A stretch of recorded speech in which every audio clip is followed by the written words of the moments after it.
City police saying that they're searching for this alleged Hamburglar. Do you remember the Hamburglar? He was filmed strolling out of Trader Joe's here in Manhattan, juggling nearly a dozen steaks, okay? 2 helpless staffers followed it. He didn't pay, by the way, okay? Just so you know.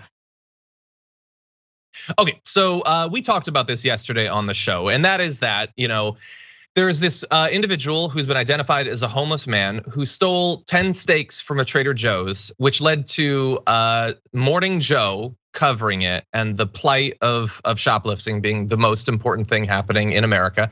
Now, Fox has picked it up and is talking about this guy. As we said yesterday, shoplifting, not a good thing. That said, having panel after panel of multimillionaires obsessing over one homeless individual's petty crime seems disconnected from the reality of the country. I don't know, Brian, what do you think? I don't know what to think either. If there was ever anyone that I sort of championed as a shoplifter, it would be someone stealing food.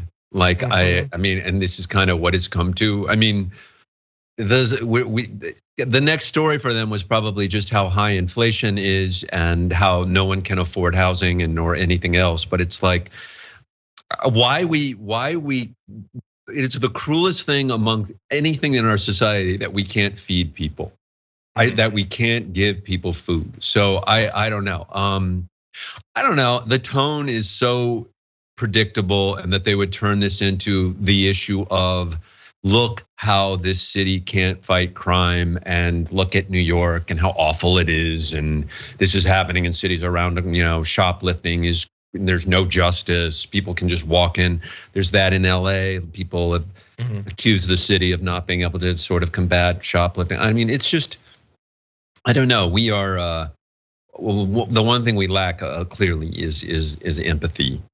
Yeah. Yeah, anyway. And it's not to say that you can't cover it. I assume local news will cover something about an act of shoplifting. But first of all, shoplifting is not new. Wasn't invented when Biden was sworn into office.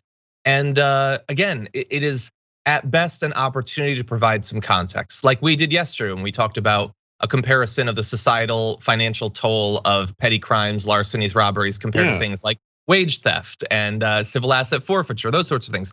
Or you could put it in the context of, we're 2 years into a national emergency, a pandemic that saw millions of people lose their jobs, many people being evicted from their homes or having their homes foreclosed upon. I feel like empathy could be one of the foundations for your journalism during this time.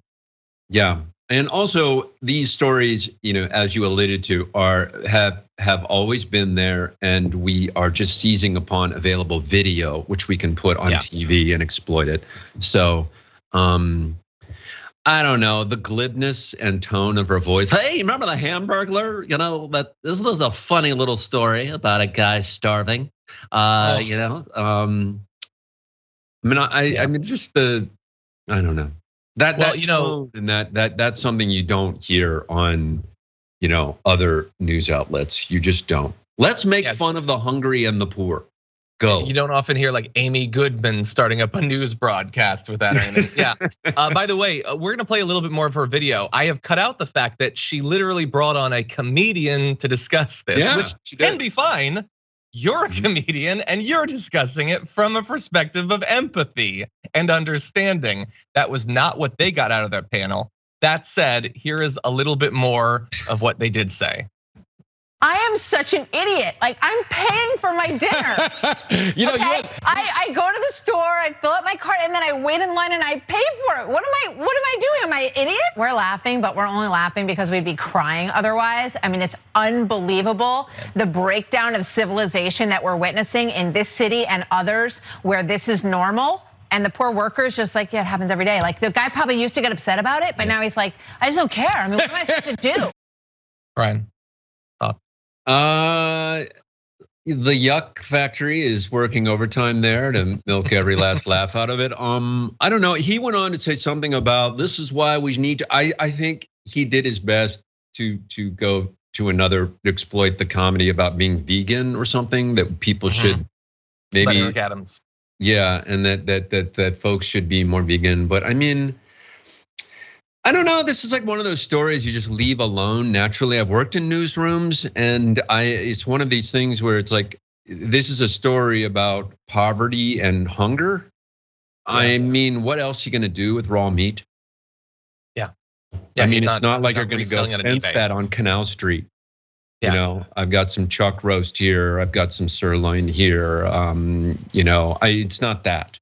It's like someone's starving and hungry and is going to feed other people. And if I were the grocery store, I would probably stake out a leadership position and like open up the meat department for anyone to come in for the next hour and take every piece of meat that they can.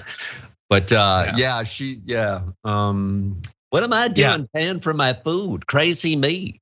Yeah, why am I doing that? Like how? I tried to look up her salary. Obviously, it's not public, but it is at the very least hundreds and hundreds and hundreds of thousands of dollars. Why am I paying for food? Well, because you're rich. You're a very wealthy individual who does not have to worry about whether you're going to be able to eat. That's why you pay for your food. Yeah, it sounds like a job for the gazpacho police to me. Exactly. I don't know. Get them in Trader Joe's.